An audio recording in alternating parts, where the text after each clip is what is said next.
Welcome to our Stoa Leadership Series. I'm Angela Childress, and I serve as your Stoa Executive Director. I have the privilege of interviewing various Stoa leaders to gain their insight and perspective on Stoa. So today, I'm very pleased to be speaking with Mr. Mark Russell. Mark has served as a previous Stoa President, and he also was on our first marketing team for Stoa that introduced us to Speaking Boldly, Changing the World for Christ. So welcome, Mark. Thank you, Angela. It's a joy to kind of get back and get involved with the organization, and I'm just happy to be a part of it again. Thank you. Well, as you know, a founding purpose of Stoa is to facilitate opportunities for competition and training. So what part do you see that competition plays in training? Well, you know, we always say that competition kind of sharpens our swords, right? And, you know, as I look back when our children were young and growing up and competing, it gave them that foundational understanding of that they needed to be able to communicate well. And communicating well today, really, I think we're starting to see a separation, that those who can speak probably have maybe and communicate well through their speech has an opportunity to be very, very successful in life. And there's just a lot of generations today that may not have that skill set in order to do it. So when we have speech and debate types of opportunities for Christian homeschoolers, it just it makes me excited that we are maybe at least, you know, offering that to our young people today so they can be successful for many, many decades after this. Well, and a part of that competition too is the community that we develop. So one of our other purposes within Stoa is to build a world-class community. So how would you describe the Stoa community? Well, of course, this community has, I think, strengthened throughout its inception. You know, Stoa grew out of the opportunity to make it controlled locally up. Instead of top down, it was bottom up. And I think what we start to see today is that it emboldens people, it empowers people to understand that their thoughts, their ideas do make a difference. And if we can get those local ideas flowing to where they see that input and that we value those people at the grassroots, then I think that's a foundational piece that helps us build that world-class community. If it's always controlled at the top by just a few people, then I think it discourages people. And I think this organization has always been grassroots. And the grassroots is what makes this organization, I think, stand alone. Yes. And how have you seen maybe this community impact you and your family personally? Well, our three children that you know came up through the Christian homeschool speech and debate ranks will probably look back, and I think they even look back today, and they're from ages, you know, mid-20s up to early 30s. They will tell you that it was probably the single most important thing that they had in their homeschooling experience was that learning, that networking, that understanding. And they just speak very fondly of and appreciate the opportunity that helped us. And so, you know, I have a daughter now that is actually, she's coaching a world school debate league of kids that includes Stoa kids and other kids from across the United States. And they go to many other countries and they do parley style debates a lot different than what Stoa does. And they debate things a lot different than what Stoa debates, but it's good.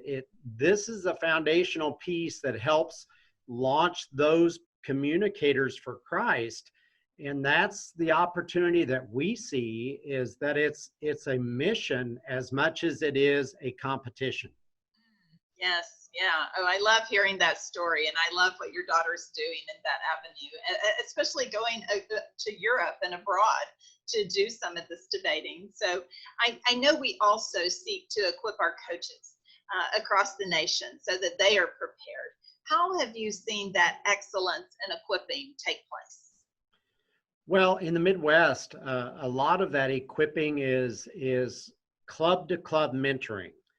And I think we see that a lot, especially when new clubs want to get started or there's interest in a local area of, well, how do I get started? And it's simply the people to people or neighbor to neighbor or local club coming in and helping nurture and helping train and helping tell them that they can do it, right? It's that assurance that just because we do it a certain way doesn't mean you have to do it that way. It's worked for us, or here's some things that are going to be a challenge. But I think a lot of it is just that attitude, if you want to call it that, that it's a can-do attitude within this organization. And as we do that can-do attitude, and we're here, it's not, to me, it's not just a local tournament responsible by the locals. It's a tournament that people will come in and help you and assist you and build your local organization, not with local people, but help nurture you to where you can stand alone. Right. I've had that same experience, Mark, and it is a wonderful part of Stoa. We also, as you know, within our purposes, truly do seek to promote a biblical worldview. So why is this important to you as a leader? Well, you know, in our society and our culture today, I think the Christian worldview is continually under attack. And we have to remain steadfast in our mission, in our goals, and in our worldview. And if we don't, then I would say, who will? And probably we need to remain focused. We need to remain true to our biblical worldview, in that we help put that foundational base under our students and under our children. And it's just so important. I can't stress to me the importance of having that as our foundational piece for this organization. Another ongoing purpose of Stoa is to share the benefits of speech and debate with the homeschool community. So what benefits have you and your family directly experienced? I think through the speech and debate experience with our children and with children that when we were involved as coaches, was really trying to develop the it was developing, I believe, the understanding maybe of the importance of communication. And you know, I can remember when I was in high school, one of my favorite classes was speech class. And it's not necessarily the speeches I gave, but it was the learning and the understanding of the importance of the spoken word. And even today, I would tell you that a spoken word in our culture can be communicated with the feeling behind it, where many times the written word, and we see it all the time in business, it can be a text, it can be an email, it can be something that can be misinterpreted so easily. So, you know, the spoken word, I think, is still going to be paramount going forward in business, in culture, in society. And we need to prepare not only our families, but those Christian homeschoolers to be able to communicate in a spoken word. Yes, yes. The impact that it can make, I mean, you've seen it time and time again, as you've already expressed. We do seek to help build local speech and debate clubs. I know you've already talked about some of that coming alongside one another. How would you describe your own local club experience? Well, It's been, gosh, about 20 years ago that we started the journey with Christian homeschool speech and debate. And um, we just felt it was a calling as an organization. And in the state of Missouri, we started as the first club in the state of Missouri. And that grew to 4 or 5 clubs. And as we see, as I would say, we have generational turnover. So the people that we worked with 20 years ago, their children are grown and gone, but we have new clubs that have started or have evolved from that. So there's kind of a breathing, a natural kind of organic movement.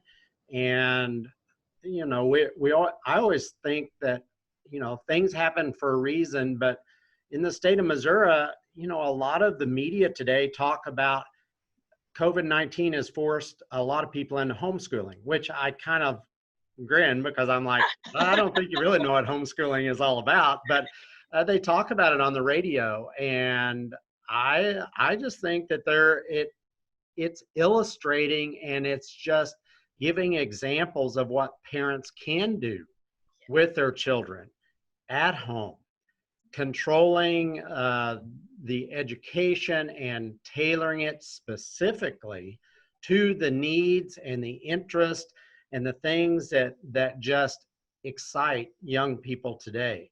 So I think it's still, if I had children still today in education, K-12, we would be all in as far as Christian homeschool education. Yeah, we've got a lot of opportunities maybe opening up for us with all the extra homeschooling that's taking place. So that's right. Well, a final question. In what ways is Stoa achieving its mission of training homeschool students to speak boldly and change the world for Christ? Even when I sat on the Stoa board and was involved, it's our foundation. And our foundation, that simple Bible verse says it all. And we need to always look back to that. We always need to focus on why we do the things that we do. And standing firm on that rock is the important thing. And trying to, it's easy to get distracted from that. Competition will distract us from that. Outside influences will distract us from that, but we need to always come back to that, always focus on that. And I think, I think it's one of those things that will perpetuate through hopefully the next 20 years, that we'll be able to continue that idea, continue that commitment, and continue that focus. Yes. Well, praise God. We hope so. Yes. And any final remarks you might have for our audience, Mark? I just think that I would encourage anyone that's involved with this organization or considering this organization to dig a little deeper, find out what works, find out and ask a lot of questions, because until you ask the questions, you don't know what the answers are. And so seek out local people, seek out people within the organization that can help you, and don't be afraid to ask for some help. We can, I think this organization can grow exponentially in the next few years. And that growth will only come from new people asking new questions and challenging us to stay, as I would say, on the front line to help them. Mm-hmm. Thank you so very much. And may God continue to bless you in all of your efforts to glorify him. So thank you for your time today, Mark. Well, thank you, Angela, and thank you to Stoa. Thank you.